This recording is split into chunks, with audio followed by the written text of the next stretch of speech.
Welcome back to the Prof G and Shively Next Play Podcast, Episode 7. Matt, how you been? Good, man. How have you been? Fantastic. We let our listeners down last week and went a week without an episode, but that's par for the course when things get busy in the middle of the semester, and so we apologize for that, right? Yeah, we're back now. So we're back glad now. to be here. So we are, as you know, purpose of this podcast is to talk everything Justice University athletics, current season, that's men's and women's soccer and women's volleyball. So, as with always, let's start with women's soccer. You have some good news to report, Matt. Yeah, so we got to call a women's soccer game, so that was exciting. And they had their first ever countable win in program history.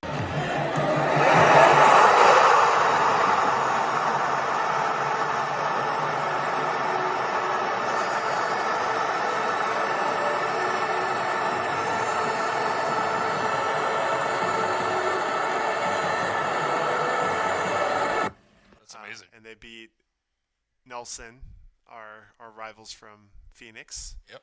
4-1. First time the Lady Lions have scored more than one goal in a while, too. So that's really good to see a 4 spot on there. Well, anytime you can beat the rivals from across town, they're getting a little punch back for the volleyball team after volleyball lost to Nelson. Right. So that's nice to see that, but definitely I know Coach Navarro's been working a long time to get that first countable win. So they have won scrimmages before and exhibition games before. They have, yeah. Beat some but this was the community first colleges. one that goes on their record. Yeah, so exactly. That's amazing. So that was Saturday. Tell me about it, because I wasn't here Saturday. You got the privilege of calling that one. Yeah, absolutely. I was going to say we had a couple standout performers in that match. Aaliyah Bossy Myers had 2 goals.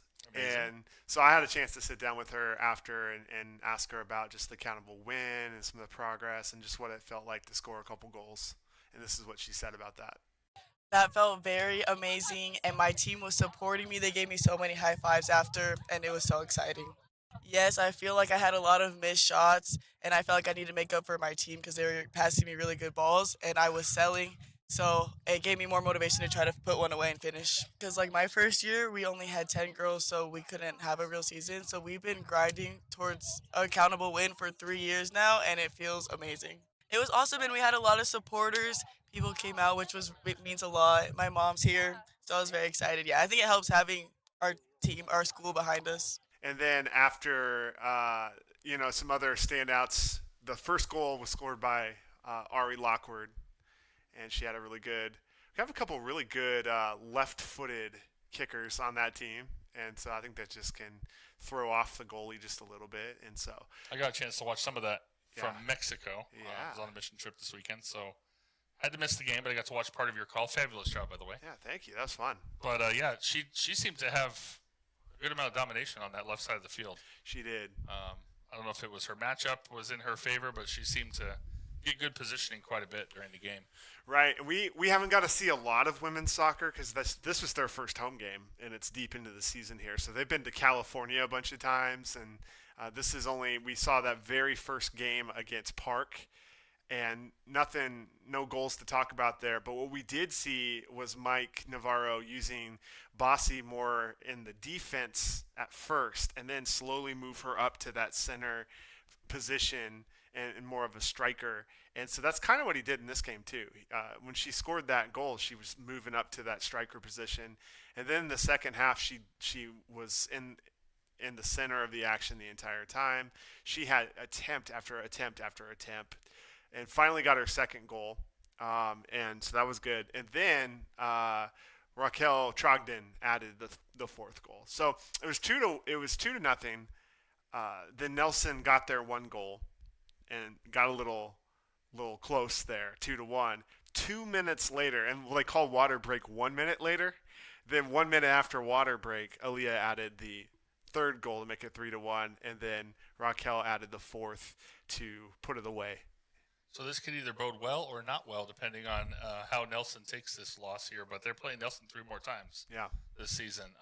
I think it'll bode well because we have some confidence against them now and been able to show some things. But I'm sure Nelson will go back and do some looking at the film and planning a little bit. So I don't expect easy games by any chance. But so 3 more times, including the 11th at Nelson, and then 2 more home matches on the 18th and 25th of October here at Justice University. So and we'll have to see how that goes. The field is being reseeded right now, so Mike is not sure if we might have to find an alternative location. Well, we are the home team. We are the home team, so TBD on the exact location on that, but hopefully here.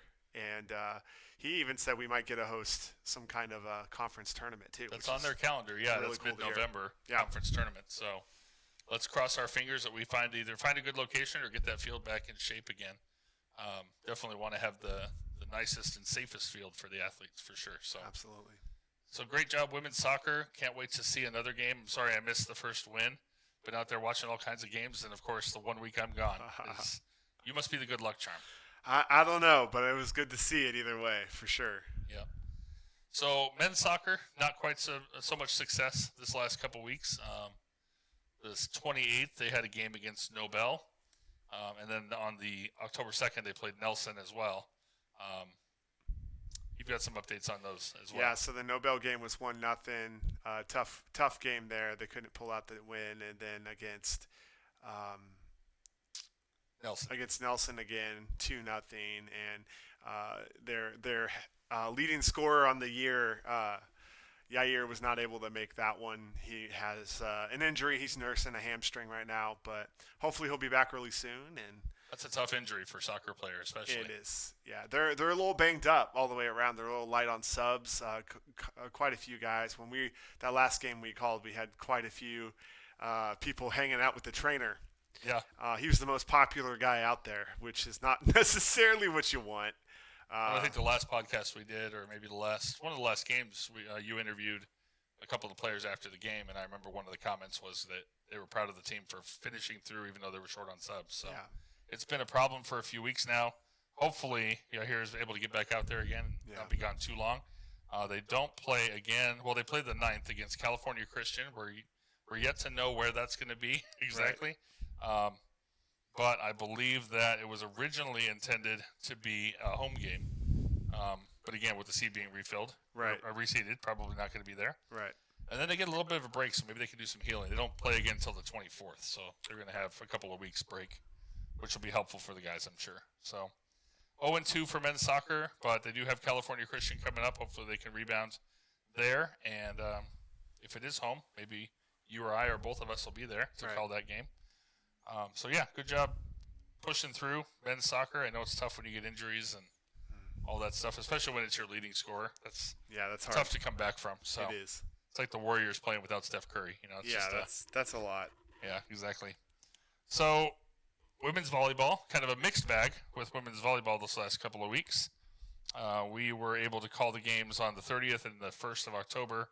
30th was against Ottawa. That was a 3-0 match loss, unfortunately. Phoenix College, though, on the 1st, that was a fantastic match, wouldn't you think? It was great. We got a couple interviews on that one as well. Maddy and Abbie both. But that was great back and forth. They took them to 5 and came out early with a win and just couldn't, with a set win that is, and just couldn't put them away. Let them get away and set 4 and 5 there. Yeah, there's not a lot of room in set 5 because it only goes to 15. So if you get down by 4 or 5, it's really hard to come back from that point. Right, so. That 2-1 advantage slipped away. They had the 2-1 advantage and couldn't finish that third set, last set. Well, so you did talk to both the senior and the freshman. So let's hear the contrasting opinions of how their perspective was on that game. First from the freshman, Abbie Bergeron. So, Abbie, how have you enjoyed your freshman season so far? It's been awesome. The girls are amazing, making it really easy to move all the way across country. It's been really easy to adjust and come into the team. That's very cool. Yeah, tonight it looks like you were kind of subbing in to help when it was Alyssa's turn to serve. Mm-hmm. Tell me about that. What was that like? It was awesome. Alyssa was super encouraging in and off the court. She was amazing, telling me I got it. She's got my back. And I knew she'd get it done as soon as she came back in the court. Yeah. What have the seniors and the girls who have been here for a while, what have they meant to you personally as you're new? They've really led me along. Zoe's really close with me. She let me stay at her house. She's amazing. All of them are such amazing girls. They really bring us up, and they're encouraging all the time. Yeah. That's right. Playing on a team where you like each other, I mean, that makes a big difference. Oh, yeah, definitely. And so what are you looking forward? What are you guys looking to build on for your next few matches here? I think we're looking to build on just, like, we got to finish. Yeah. We get there and we're doing great, and it's just like somehow we slip away. Right. But that finish part, I think. That's it. Yeah. Yeah. Get it all the way to the finish line, right? Oh, yeah.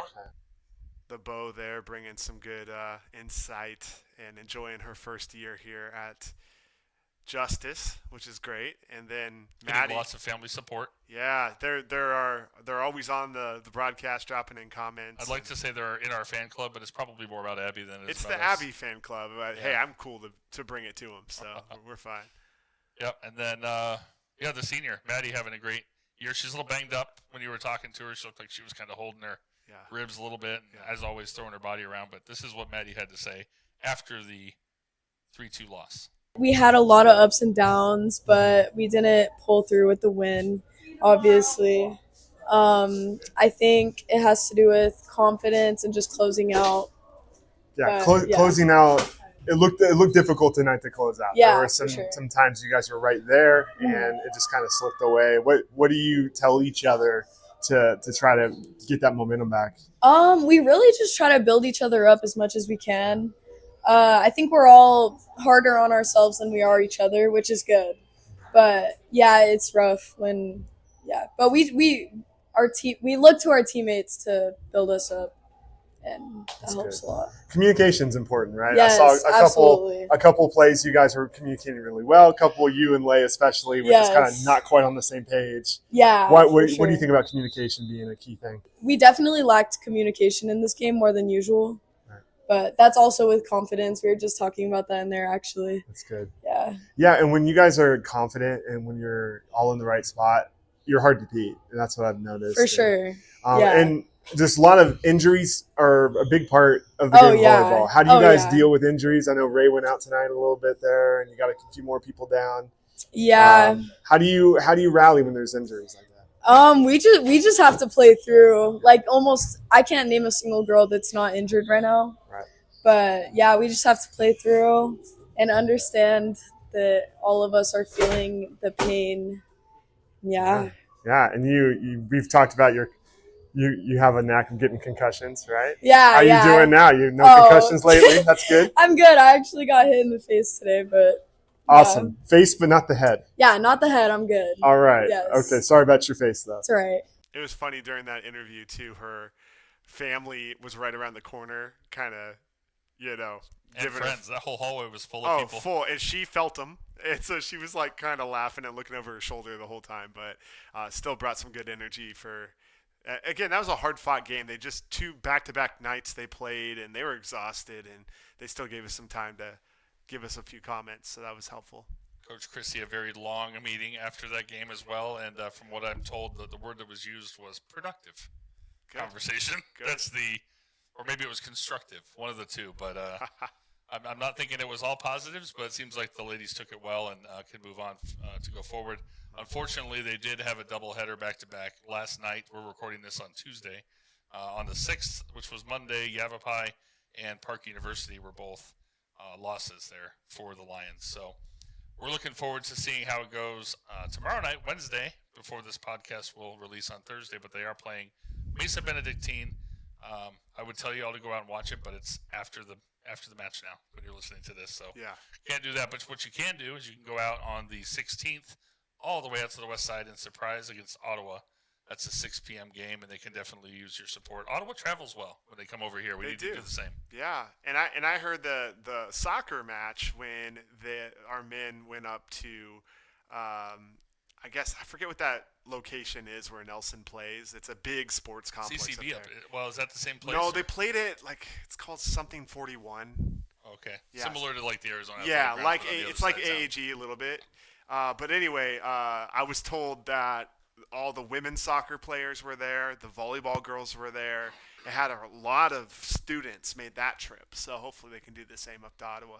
That would be fantastic. And then we only have 2 more home matches for volleyball, Matt. Wow. The season is winding down. 4 Arizona Christian. in general, Arizona Christian on the 17th. And then senior night, everybody get rallied up for that. There are some fantastic senior ladies that really need some acknowledgement and some support and some well wishes. That's the 27th coming up. We're a couple weeks out against West Coast Baptist. They fared very well against West Coast Baptist in California, so hopefully we have a similar result here But mark your calendars so you can get out there for senior night to support the ladies that are on their way out as they pass the baton to the new generation. Very exciting stuff. I'm sad to see the game's kind of winding down here for these three sports. Although soccer, still has several for us to take part in. Lastly, we have some cool news. We're going to be doing that again. They can't listen to it after the fact. Actually, it'll be on YouTube after. It will be, yeah. It'll already be there. So when you're listening to this, the next thing you need to do is jump onto our YouTube channel and watch back our first scrimmage call for men's basketball. We were pleasantly surprised to find out they were playing on Wednesday night, and I'm going to try and get out there and call the game. I believe it's against South Mountain Community College, so you'll know for a fact it's against South Mountain Community College when you're listening to this. But jump on there, check it out. The men's basketball season is almost upon us. We do have a couple of – they're on road games several times. We don't actually see them at home until mid-November, but this will be cool to just get some practice in on the broadcast and start to spread the word about the men's basketball, hopefully making another run at the national tournament once again. Several players are bound and determined to hit that goal, and I'm sure the whole team is. So, yeah, it'll be great to see the beginning of their attempt to walk it back, to run it back to the championship. And then one of these days we're going to get Coach Zach on the podcast to do an interview with us, but we won't see them till January, unfortunately. Baseball season starts in the spring, but excited about what's to come for Justice Athletics. And I met the sand volleyball coach. That is brand new hire. I don't know her name. Oh, it's a new hire. Yeah. I thought maybe Jackie was taking it over or something, but that's good to know. I think so. I don't have a name to give you, but she seemed really excited to try to fill out that roster. I did not see their calendar yet, so we'll have to keep. Yeah, apparently not everyone who plays court volleyball wants to play sand volleyball. Apparently, it's a different animal. It's a different animal. Yeah. Usually, sand is obviously 2-on-2, and if you're not used to playing, that kind of volleyball, it's completely different than playing 6 people on the court. And it's a hot state to play sand volleyball. Now the spring shouldn't be too bad. Hopefully not. Yeah. I mean, until the later part of the season, at least. Right. But I'm excited for that. I love watching. One of my favorite Olympic sports to watch is the sand volleyball, both men's and women's, and just a fun game because there's so much athleticism on display for those. That's Justice University Athletics. Get out there and support Lions Loyal. They need you on the sidelines, and you know what? They need you to be loud. We've seen them on the sidelines several times lately, and even when there's not much to cheer about, you got to be there cheering your heart out. The crowd assist is a real thing, right? It is, yeah. Yeah. So the other thing we wanted to touch on today, we try and put a little bit of words of wisdom here at the end of the podcast, but we're getting to the time now, midterms. I don't know if has your class had any midterms yet, Matt? They're all next. They're all Tuesday. Okay. Both Tuesday. So mine was their midterm is a presentation and a paper, and so we started those today. So it's midterm time, guys, and it started when you start getting tired and burnt out, and it's tough to push through. There's not a full fall break necessarily like you might be used to in high school. We do have a day or two off, I think. Yeah. But now's the time to lock into those systems, your journaling, your coaching, your mentoring. You've got somebody in your life helping push you along. Accountability partners are huge. Your prayer life becomes even more important, that you get the fuel you need from God. We always say end of the semester to finish strong, right? But I think middle of the semester sometimes is when things might get a little out of hand grade-wise if you're not careful. So it's time to lock in, focus on those midterms, and then as you finish a midterm, put it behind you. Move on to the next one, right? Yeah, that's right.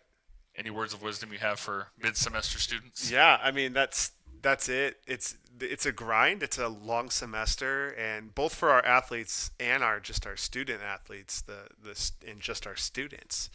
Like you said, this is the point where you gotta remember your commitment to your education, and you gotta really do the work, and it will pay off in the end. And then, just like on the court and on the field, we've seen a lot of athletes battling injury. But it's between the ears more than anything. It's that psychological aspect. And I think as a student, there's a psychological aspect. Oh my gosh, I need to keep going. I don't want to. I want to unplug. I want to relax. I want to, obsess over sports instead of whatever it is. I've had to catch some guys watching playoff baseball instead of paying attention in class. That happens a little bit. So working on that. Yeah, like you said, lock in and again, use your systems, use your de-stressors, your good coping skills to meditation and breathing. Yes, that's good. That's good. Listen to people talk like this in your ears at night. No, block out some time, and if you need to leave your dorm room, you need to leave your bedroom. I can't study in my bedroom. I fall asleep. The bed calls me, right? And so go to a coffee shop and study. Go to Barnes & Noble. They have an upper story at the Santan one. There's these tables you can go crash on and crash. Don't sleep there either. Don't sleep anywhere. No, don't sleep. That's the answer. I'm just kidding. Yeah. Actually, lots of all-nighters. Yeah. Lots of all-nighters. Better sleep is probably, you have to make a business decision when you're studying too. All right. You know what? I need to sleep too at some point. So I think beyond studying, though, I think just the personal development piece of it. The prayer time, whether it's meditation, prayer, journaling, whatever that is for you, to find that kind of sacred spot you would have that, again, might not be right next to your bed or in bed, but somewhere that you've set that I'm going to always go here, spend time with God, spend time examining myself and looking for where I can improve. And then, again, same time of the day, there's a reason Jesus modeled the beginning of the day. I think it's biblical to start your day off with meditation and things, but some people, I think it's about communicating with God and righting your ship every day, regardless of when you choose to do it. But I would say Jesus said it was in the morning, or Jesus modeled it in the morning. So that's when it worked for him. That's when it worked for him. It could work. It could work well, and I think it's just because it also gets your day off on a good lift, right? So don't pick your phone up first. I had somebody, I heard a sermon that said, "Reach for your Father, not your phone first thing in the morning." So, and maybe if you have that dedicated time, in the Word with a journal, leave your phone in a different room, have an actual paper Bible and a paper journal. Bibles in paper? Yeah, they make them in paper now. Do they? Yeah. New technology. Yeah. I heard they even make different versions. No way. Yep. Some of them are thin even. Some of them are really, really thick with a bunch of extra stuff in it. Not in the Bible, but extra study material, right? And there's like margins for notes in the Bible. They almost call them like study Bibles or something. Wow. Yeah. Novel idea. Or thin line, I think is the other term, right? Anyway, I digress. But just not going to harp on it, beat a dead horse, but lock in. Your attendance is the other thing. This is when it starts to get easy to just hit that alarm clock, snooze, and go back to sleep. Yeah. But get up and go. Get to class. I think every professor I've talked to this semester has weighted attendance pretty heavy in their classes. Yeah. I don't know about you, but I know for me and for a couple others I heard from, it was like a large percentage of your grades, so make sure you don't slip in that area either. Right. That's easy points right there. Easy points. If you just show up and participate, you get the points. Discussion questions in my class, guys, that's the same thing. You just do the discussion question in a reasonably thoughtful way, and you get the points. Right. So lock in, get your rest, spend your time meditating and writing your mind every day, and it'll be a great rest of the semester. Finish strong. We'll get there. Finish strong. You're getting way ahead of us now. We can't finish. Middle strong. Middle strong. Good term. You should patent that. Copyright it. Make shirts, merch. Keep going. Middle strong. To quote Finding Nemo, just keep swimming. Just keep swimming. Just keep swimming. Anyway, I've heard lots of funny things about Nemo that I'll share with you another time. But all right, sounds good. Yeah. If you want to hear about them, ask me. I'll tell you. Okay. Cool. Well, thank you for listening again to episode 7 of the Prof G and Shively Next Play podcast. We look forward to seeing you guys on the broadcast, and if not on the broadcast, we will see you next week. Peace.